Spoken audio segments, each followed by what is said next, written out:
जय श्री राम दोस्तों, वॉक पे चर्चा में आपका स्वागत।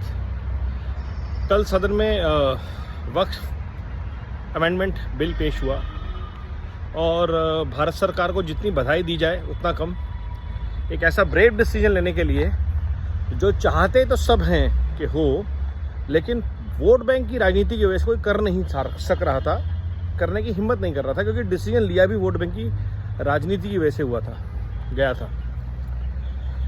भारत से ऑलरेडी पाकिस्तान, बांग्लादेश निकल चुके हैं बंटवारों में, और अब तीसरा बंटवारा ना हो इसके लिए बहुत ज़रूरी है कि किसी को भी आबादी के अधिकार पे, देश के संसाधनों पे उनका हक ना हो।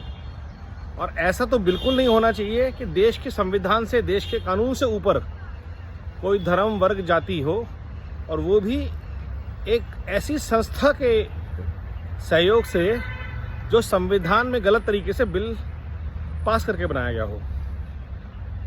आप सबने सुन ही लिया होगा कि क्या क्या गलत है उसमें। अगर वक्फ ने आपकी ज़मीन पे कुछ बोल दिया तो वो वक्फ की ज़मीन हो गई।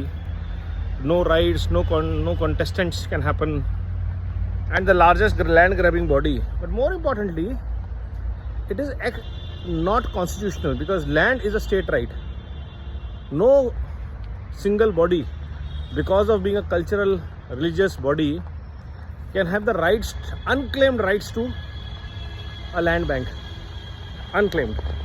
आपके पास राइट्स हैं, आप पेपर दिखाइए, कॉन्टेस्ट कीजिए इन चीज़ों को और आगे बढ़िए।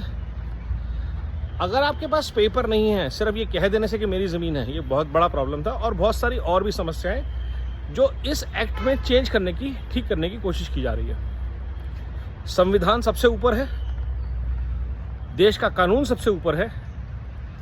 ये ठीक करने की कोशिश इस बिल के द्वारा की जा रही है, और ये इसके लिए भारत सरकार को जितना साधुवाद हो वो कम है।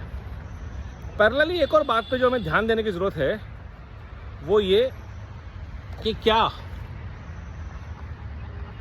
मुसलमानों को माइनॉरिटी कहना अब सही है, या किसी भी राज्य में जहां वो 20%, 30% से ऊपर हैं और कहीं कहीं तो 50% से ऊपर हैं, उनके माइनॉरिटी राइट्स क्यों मेंटेन्ड हैं? Kashmir is not a minority. Kashmir में तो हिंदू माइनॉरिटी में है, तो माइनॉरिटी के सारे राइट्स हिंदू के पास होने चाहिए, जैसे कि नॉर्थ ईस्ट में होना चाहिए। हर एक स्टेट में अलग अलग। केरला में कौन माइनॉरिटी में है? ना मुस्लिम्स हैं, ना क्रिश्चियंस हैं, ना हिंदूज हैं। सिख वहाँ पे माइनॉरिटी में है। पूरे देश में माइनॉरिटीज़, और पूरे हर स्टेट वाइज जो माइनॉरिटीज़ हैं उनको बेनिफिट्स मिलना चाहिए। तो ये माइनॉरिटी का जो फंडा था एक ज़माने में, उसको आज फिर से देखने की ज़रूरत है।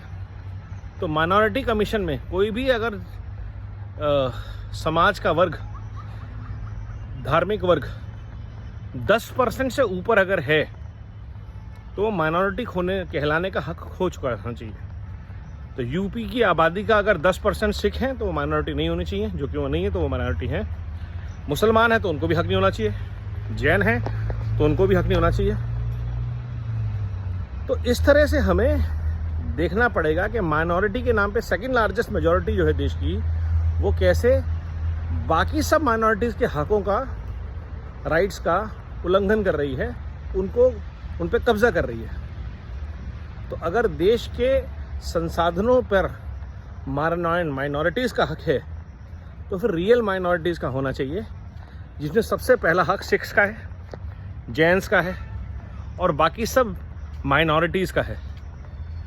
कहीं कहीं हो सकता है क्रिश्चियंस का भी हो, बट किसी भी स्टेट में आई डोंट थिंक मुसलमान आर लेस देन 10%। तो ये जो माइनॉरिटी का टैग है ये अब हटाने का वक्त आ गया है।